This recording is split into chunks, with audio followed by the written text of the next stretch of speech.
ये है दिल्ली क्राइम मोर्चा news network. ये हमने देखा तो सारा कुछ चला गया था। ये मेरे जेठ के लड़के की शादी थी। 16 तारीख को मेरे हस्बैंड रोज आ रहे थे यहाँ सोने। लैपटॉप वगैरह थे उसमें, उन्होंने उसको भी टच नहीं करा कि इसमें भी तो पैसे हो सकते हैं। उन्होंने टच नहीं किया, सीधा टारगेट इसी को, अलमारी को किया। मेरे शादी पे मेरे दहेज में मिला था। मेरी शादी को 26 साल हो गए हैं। चांदी कितना आप बता रही है? चांदी 10 किलो लगभग सास का चढ़ाया हुआ। मेरे हस्बैंड तो पुरानी चांदी भी मुझे बेचने नहीं देते थे। कोई भी नहीं था सर घर पे। तो सुबह पापा आए तब उनको पता चला कि ऐसे ऐसे हो गया। ना ऑब्वियसली कोई अपना ही होगा जिसको ये पता है कि हमारी चीज़ें कहाँ रखी रहती है, और उन्होंने सीधा अटैक भी वहीं करा है, वो वहीं गए हैं। नमस्कार, जय हिंद। आप देख रहे हैं दिल्ली क्राइम मोर्चा। दर्शकों, राजधानी दिल्ली में बढ़ते ठंड के नज़दीक चोर भी लगातार एक्टिव होते हुए नजर आ रहे हैं। इसी सीजन में हम आपको एक 5वां से 6ठा ऐसा मामला बता रहे हैं जहां पर लगभग 1 करोड़ के आसपास की हम कहें चोरी की घटना को, वारदात को अंजाम दिया गया है। यहां से भी ठीक ऐसा ही मामला सामने आ रहा है जैसा हमने आपको नॉर्थ ईस्ट दिल्ली के बताए थे कि परिवार शादी में जाता है, अचानक जब परिवार घर लौटता है तो पता लगता है कि उनके घर में एक बड़ी वारदात हो गई है। आपको बता दें, यहाँ पर आप देख रहे होंगे ये खिड़की आपको नज़र आ रही होगी, रसोई घर की ये खिड़की है, और इस खिड़की को तोड़ के अंदर जो लोहा लगा हुआ था उसको भी तोड़कर ये लोग घर के अंदर प्रवेश करें। और रसोई घर के प्रवेश करने के बाद आरोपी जो हैं 3 लगभग बताए जा रहे हैं, जो कैमरे में नज़र आ रहे हैं। 2 नज़र आ रहे हैं, एक बताया जा रहा है कि पीछे खड़े होकर रेकी कर रहा था। आपको समझिए ये पूरी जो सोसाइटी है, चारों तरफ से दीवार है, इसमें गार्ड्स तैनात हैं हर गेट पर। सोसाइटी के सारे मकानों के बाहर आपको लगभग कैमरे लगे हुए मिल जाएंगे। उसके बावजूद इतनी बड़ी घटना को लगभग 1 किलो सोना, लगभग 10 किलो चांदी के जो ज्वेलर्स थे वो सारे लेकर जो हैं फरार हो गए हैं। परिवार जो है शादी की तैयारी कर रहा था। मैं आपको ज़रा घर के अंदर प्रवेश करके दिखाऊं तो आप देखेंगे कि इनके घर की क्या स्थिति इस वक्त बन चुकी है। पूरा परिवार कहीं ना कहीं इस पूरे घटना के बाद सदमे में है, क्योंकि इतनी बड़ी घटना अचानक घटित हो जाना, और पूरा परिवार जो है शादी में गया हुआ था। कुछ महिलाएं भी बैठी हुई हैं। देखिए, ये आपको अंदर जो है बेडरूम था ये, और बेडरूम्स के अंदर भी घुसकर चोरों को एग्जैक्ट पता था कि कौन सी वो अलमारी है और किस जगह उनके सामान, किस जगह उनका जो हम कहें टारगेट था, वो टारगेट क्लियर था। आप देखिए, ये पूरी आप देख पा रहे होंगे किस प्रकार हथौड़ी से, इसके अलावा छैनी से इस तरीके से वार करके इस पूरे दरवाजे को तोड़ा गया है, जहाँ पर उसको पता था कि ये सामान इस जगह पर रखा हुआ है। आप देखेंगे अभी भी परिवार ने जो है लॉकर से कोई छेड़खानी नहीं करी है। अभी भी उन्होंने इसी तरीके से सारा चीज़ ये खोल कर रखा हुआ है। लगातार आप देखेंगे किस प्रकार इस तरह की जो अलमारियां होती हैं, इन अलमारियों को किस तरीके से टारगेट किया गया है। और ये देखिए आप, पूरा का पूरा जो है दरवाज़ा ही इन्होंने उखाड़ दिया है। आप देखिए पूरा का पूरा ये दरवाज़ा उखाड़ दिया है। आप समझिए किस तरीके से प्लानिंग करके और कैसे उन लोगों ने इन बॉक्सेस में से, ये सारे बॉक्स आप देख पा रहे होंगे, ये देखिए ये बॉक्स हैं सारे, और ये सारे जो गहने के बॉक्स होते हैं वो थे। ये बॉक्स तो हैं यहाँ पर, लेकिन ये गहने नहीं है। परिवार ये आरोप लगा रहा है कि ये जो बॉक्स थे, इनमें जो पर्चियाँ थी जिससे पता लग सकता था कि आखिरकार ये सोना किसका है, ये गहने किसके हैं, वो पर्चियाँ भी लेकर वो जा चुके हैं, और आसानी पूर्वक किसी भी ज्वेलर को वो बेच सकते हैं। कुछ महिलाएं हैं परिवार की, मैं ज़रा जुड़ता हूँ, उनसे जानता हूँ कि आखिरकार क्या इनको पता लगा था। क्या नाम है मैम आपका? किरण जी, कब से रहती हैं इस क्षेत्र में आप? 15 साल हो गए। क्या नाम है आपकी सोसाइटी का? Madhuban enclave, LIG flat. LIG flat, सही। तो ये किस दिन की बात है, क्या हुआ था? मैं 16 तारीख को हम शादी में जा रहे थे। मेरे जेठ के लड़के की शादी थी। 16 तारीख को मेरे हस्बैंड रोज आ रहे थे यहाँ सोने। अच्छा। लड़का भी आ रहा था बीच वाला। आप पूरे परिवार वहीं पर थे? वहीं थे। मैं भी रोज आ रही थी, बस थर्सडे और फ्राइडे ही नहीं आई। फ्राइडे को ये घटना हुई है। मेरे हस्बैंड बोले कि फेरे हो जाएंगे जब चले जाऊंगा सुबह। मॉर्निंग में वो फेरे होते ही जैसे ही बहू घर पर आई, हमारे घर में ही शादी थी, जैसे ही बहू आई वो आ गए तुरंत। 7:45 बजे तक वो यहाँ आ गए। उन्होंने देखा, उन्हें डाउट हुआ कि लकड़ी के थोड़ा सा कूड़ा सा पड़ा था।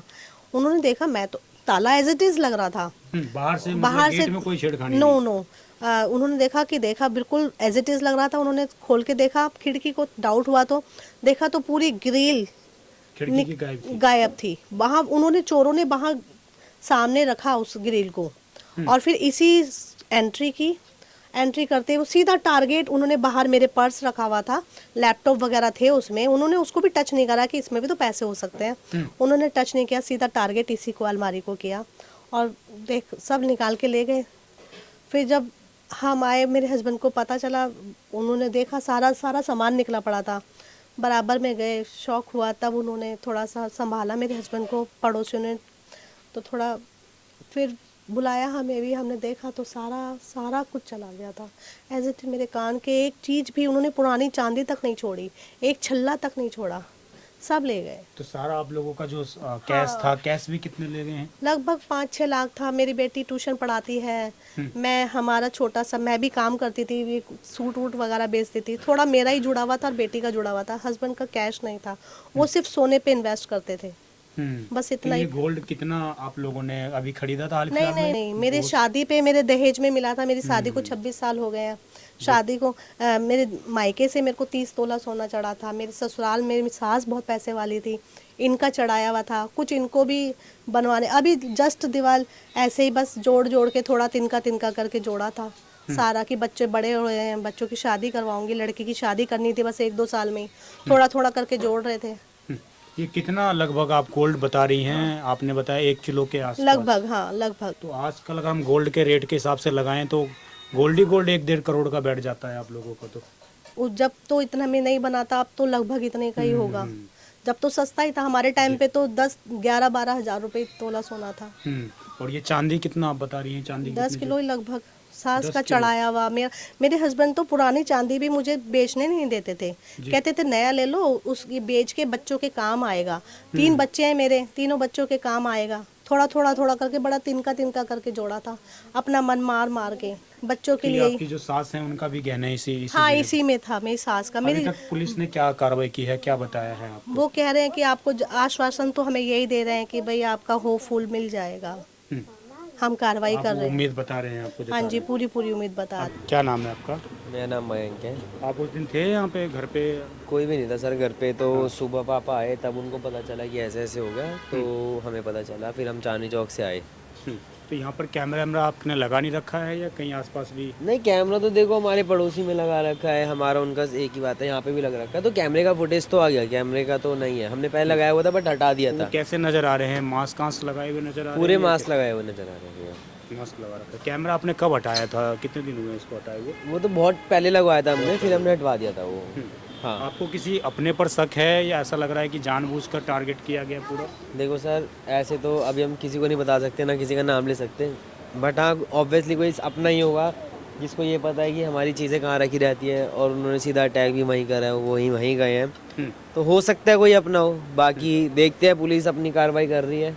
कौन से थाने में केस है आपका? हमारा मादीपुर चौकी में केस है। मादीपुर। हाँ जी। अभी इस मामले को लेकर पुलिस ने क्या क्या किया है, आपको क्या क्या अपडेट दी है, कुछ बताना चाहेंगे अगर आपको अपडेट हो तो? सर देखो, ये सब अपडेट तो मेरे फादर साहब ही लेते हैं, मैं तो अभी नहीं जाता पुलिस स्टेशन वगैरह, वो ही टैकल कर रहे हैं, उनको ही पता है कि पुलिस की तरफ से क्या स्टेटमेंट दिया जा रहा है। लोगों की कॉल डिटेल्स निकाली गई हैं, किससे आपने? मैं वही बता रहा हूँ, मतलब मेरे को नहीं पता क्योंकि पापा ही हैंडल कर रहे हैं पुलिस में, मतलब पुलिस स्टेशन मैं नहीं जाता, मैं सिर्फ अपना घर देखता हूँ कि घर में कोई आ रहा है जा रहा है, तो मेहमान को देखता हूँ मैं, बाकी सब पुलिस स्टेशन का काम सारे पापा करते हैं। इस पूरी घटना से कहीं ना कहीं आपको भी गंभीर, एक तरीके से हम कहें तो सदमा पहुंचा होगा? वो तो है ही भैया, आपके घर से एकदम ही सब कुछ निकल जाए तो हर किसी को ही वो तो होगा, हमें क्या, हमारे तो सबको ही हो रहा है, जो भी हमारे घर में आ रहा है, दुख तो सबको ही होता है जी। इतना जब एक बार निकल जाता है तो। तो और ये इसको लेकर क्या अभी आप लोगों की क्या चाहते हैं, जल्दी से कोई कार्रवाई हो? हम तो ये चाहते हैं कि जल्दी से जल्दी ये खत्म हो। 48 घंटे बीत चुके हैं इस पूरी घटना को भी तो। हाँ जी सर, 48 घंटे बीत गए, हम तो चाहते हैं कि जल्दी से जल्दी ये काम हमारा हो और कुछ खुशखबरी मिले हमें। देखिए, ये मादीपुर के अंदर कोई पहला मामला नहीं है, इससे पहले भी इस इलाके के अंदर इस तरीके के मामले आ चुके हैं जिससे लोग खासा परेशान रहे हैं। आप समझिए, एक बंद सोसाइटी में 2 लड़के आते हैं, घर के अंदर प्रवेश करते हैं और उसी जगह ठिकाने पर वार करते हैं जहां उनको पता था कि किस जगह पर क्या चीज़ रखी हुई है। आप समझिए, इससे पहले भी दिल्ली के अंदर इस तरह की कई वारदात हो चुकी हैं, पुलिस के हाथ कुछ भी नहीं लग पाया। लेकिन इस बार परिवार को उम्मीद है कि ये पूरी घटना घटने के बाद शायद कुछ हो सके, शायद जो उनका सामान गया है वो मिल सके। और आप समझिए, परिवार ने एक एक पैसा जमा किया था, कई सालों से कमा कर ये पैसे जमा कर रहे थे, और उसके बाद लगातार इस तरह की घटना घटित हो जाना कहीं ना कहीं परिवार को सदमे में डालने जैसा है। परिवार लगातार इंसाफ की मांग कर रहा है, गुहार लगा रहा है कि पुलिस किसी तरीके से कार्रवाई करे।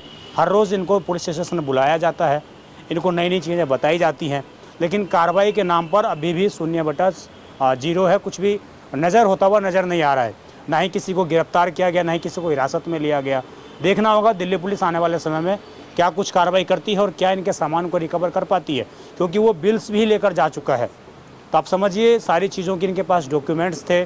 कोई ऐसा नहीं है कि कहीं तीसरे जगह से पैसा आ रहा हो, सब इन लोगों ने कमाया है, जमा किया है, उसके बाद इस तरह की चीज़ें इनके घर के साथ घटित हुई है। तो ये बेहद दुखदाई है और कहीं ना कहीं कानून व्यवस्था पर और चोरों के हौसले पर भी एक गंभीर सवाल खड़ा करती है कि क्या चोरों के अंदर से पुलिस का खौफ खत्म होता जा रहा है। आप देखते रहें दिल्ली क्राइम मोर्चा। मैं विजय ठाकुर अपने सहयोगी दीपांशु के साथ। धन्यवाद।